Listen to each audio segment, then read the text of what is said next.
Tu en as marre de cette petite bouée autour du ventre qui refuse de partir. Tu as essayé des milliers de crunchs, des régimes drastiques, mais rien n'y fait. C'est frustrant, je sais. On nous bombarde de solutions miracles qui ne fonctionnent jamais. Et si je te disais que la vraie solution est plus simple et beaucoup plus logique que ce que tu imagines? Dans cette vidéo, on va décortiquer ensemble la méthode complète pour perdre cette graisse abdominale tenace. Mais attention, on ne parlera pas de pilules magiques ou d'exercices secrets. On va parler de ce qui marche vraiment, basé sur la science et le bon sens. Reste bien jusqu'au bout, car je vais te donner un plan d'action concret que tu pourras commencer dès demain. Avant de plonger dans le vif du sujet, il faut comprendre une chose essentielle. On ne peut pas cibler la perte de graisse. Faire des centaines d'abdos ne brûlera pas spécifiquement la graisse du ventre. C'est un mythe.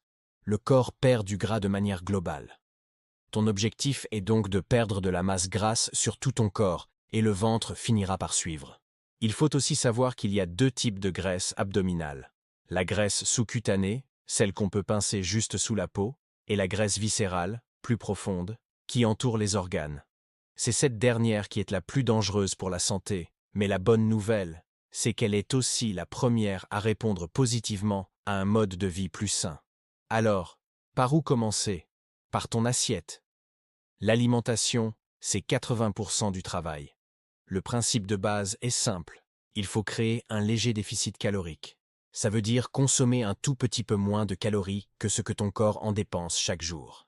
Pas besoin de t'affamer, juste d'être un peu plus conscient de ce que tu manges. Mais attention, toutes les calories ne se valent pas. La qualité est aussi importante que la quantité. Pour bien faire, concentrons-nous sur les macronutriments. D'abord, les protéines. Elles sont tes meilleures amies. Elles te rassasient plus longtemps, ce qui aide à contrôler la faim, et elles protègent tes muscles lorsque tu perds du poids. Pense au poulet, au poisson, aux œufs, au tofu ou aux lentilles. Ensuite, les fibres. On les trouve dans les fruits, les légumes, les céréales complètes.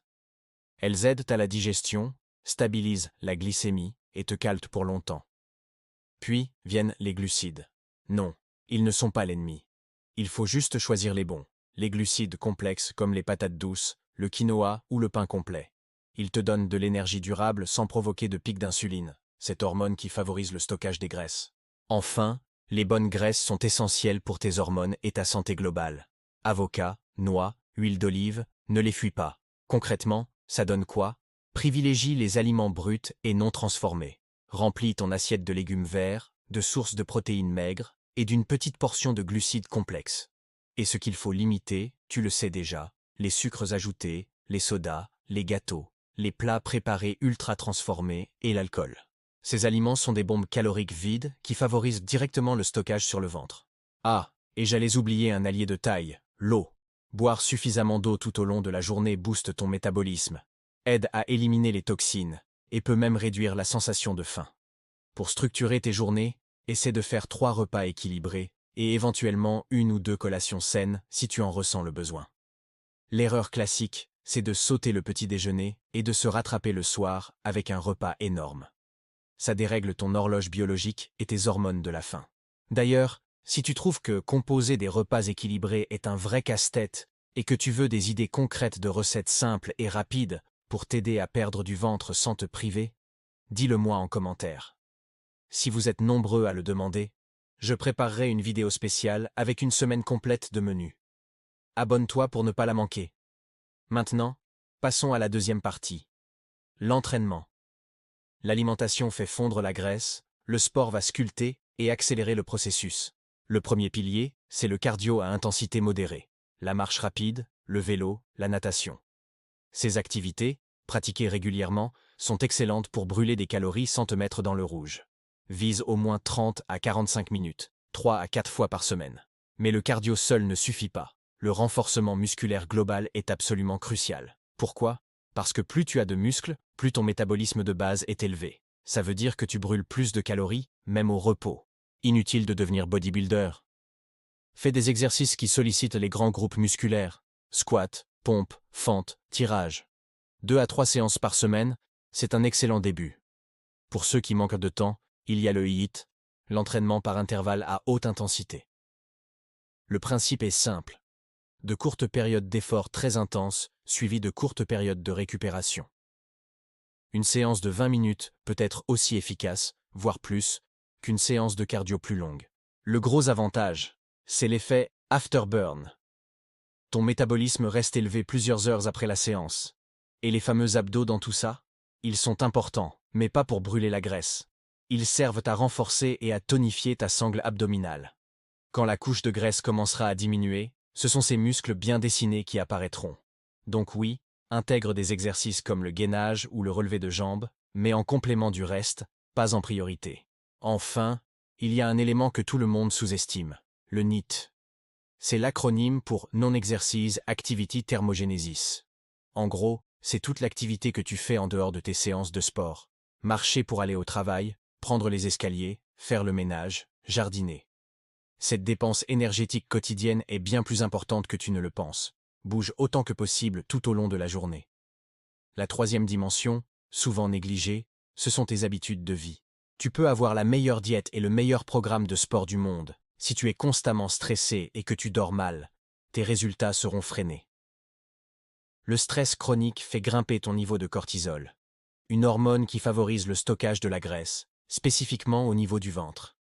Apprends à gérer ton stress avec des techniques comme la méditation, la respiration profonde, ou simplement en prenant du temps pour toi. Le sommeil est tout aussi capital. C'est pendant la nuit que ton corps récupère, répare ses tissus musculaires et régule les hormones de la faim, la gréline et la leptine.